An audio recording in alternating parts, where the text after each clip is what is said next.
What a marvelous Monday. Welcome back to another installment of Mr. Eric Reads. I hope that your first day back to school after a long weekend was a great one. And if it wasn't, make tomorrow a better day. Super simple. Today we've got a story by one of my favorite authors, Jon Scieszka, and this is called The Frog Prince Continued. So sit back, relax, and enjoy this story with me right here on Mr. Eric Reads. The princess kissed the frog, he turned into a prince, and they lived happily ever after.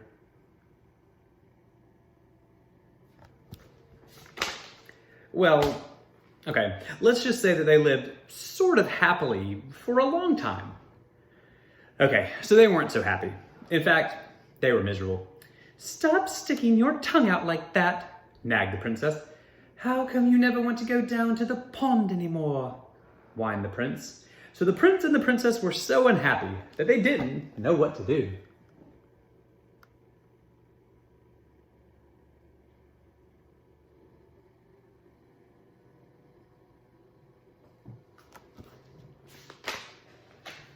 "I would prefer that you not hop all around on the furniture," said the princess. "And it might be nice if you got out of the castle once in a while to slay a dragon or a giant or whatever." Well, the prince didn't feel like going out and slaying anything. He just felt like running away. But then he reread his book, and it said right there at the end of his story, they lived happily ever after the end. So he stayed in the castle, and he drove the princess crazy.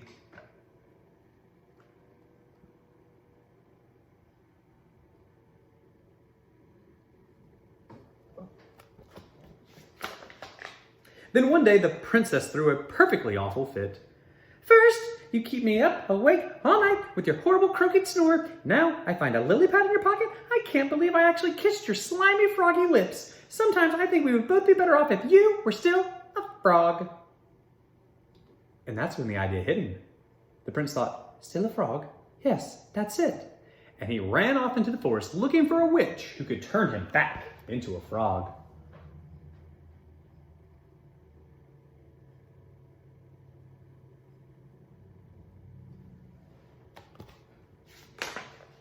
The prince hadn't gone far when he ran into just the person he was looking for. Miss Witch, Miss Witch, excuse me, Miss Witch, I wonder if you could help me." Say, you're not looking for a princess to kiss, are you?" asked the witch. "Oh, no, actually, I've already been kissed. I'm the frog prince. Actually, I was hoping you could turn me back into a frog." "Are you sure you're not looking for a beautiful sleeping princess to kiss and wake up?"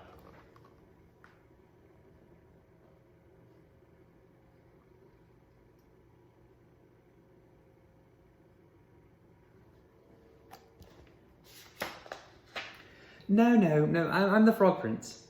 "That's funny. You don't look like a frog. Well, no matter. If you're a prince, you're a prince. And I'll have to cast a nasty spell on you. I can't have any princesses waking up to Sleeping Beauty before 100 years are up." So the prince didn't stick around to see which nasty spell that witch had in mind. He ran deeper into the forest until he came to a tiny cottage where he saw another lady who might help him.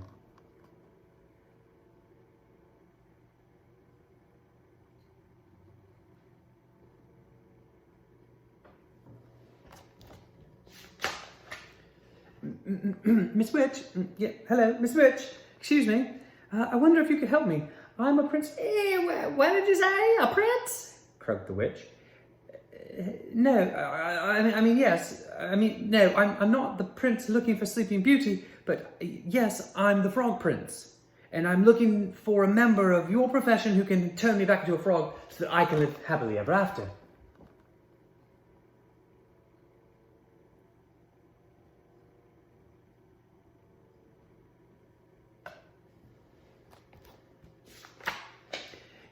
A frog prince, you say?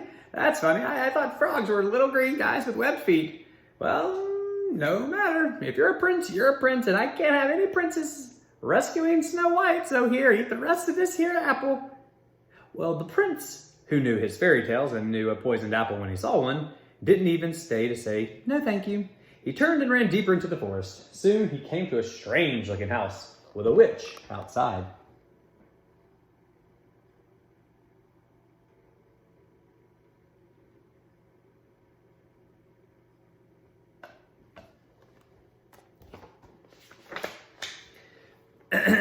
Miss Witch, excuse me, Miss Witch.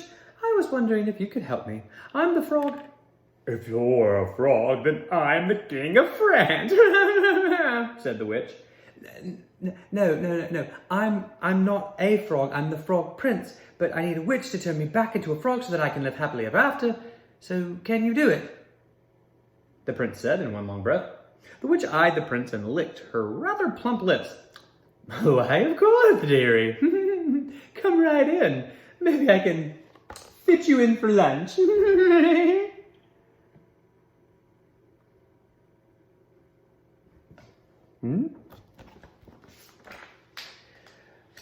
The prince stopped on the slightly gummy steps. Something about the house seemed familiar. He broke off a corner of the windowsill and it tasted like gingerbread. I hope you don't mind my asking, Miss Witch, but do you happen to know any children by the name of Hansel and Gretel? Why, yes, Prince Darling, I do. I'm expecting them for dinner.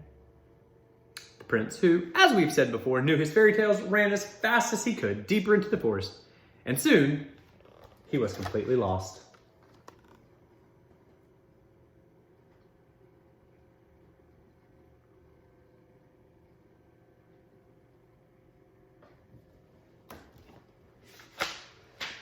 He saw someone standing next to a tree. The prince walked up to her, hoping she wasn't a witch, for he had quite his fill of witches.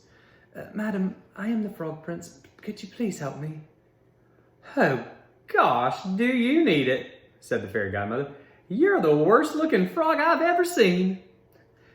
Well, I'm not a frog. I'm actually the frog prince, said the prince, and now he's getting a little bit annoyed. And I need someone to help turn me back into a frog so I can live happily ever after.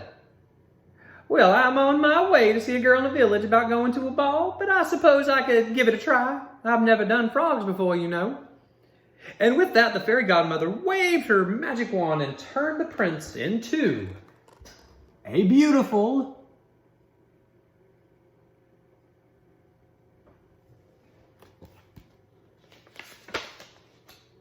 carriage. Yeah. The prince couldn't believe his rotten luck. The sun went down, the forest got spookier, and the prince became more and more frightened.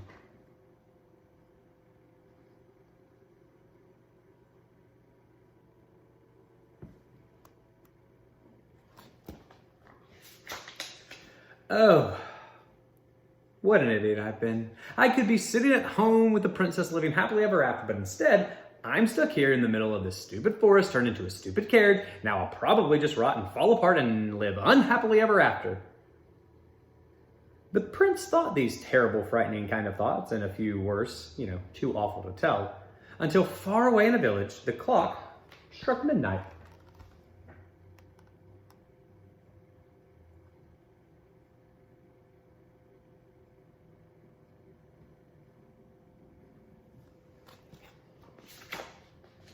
And the carriage instantly turned back into the former prince self. And he ran by the light of the moon until he was safe inside of his own castle. Where have you been? I've been worried sick. You're 7 hours late. Your dinner is cold. Your clothes are a mess. So the prince looked at the princess, who had believed him when no one else in the world had. The princess who had actually kissed his slimy frog lips. The princess who loved him.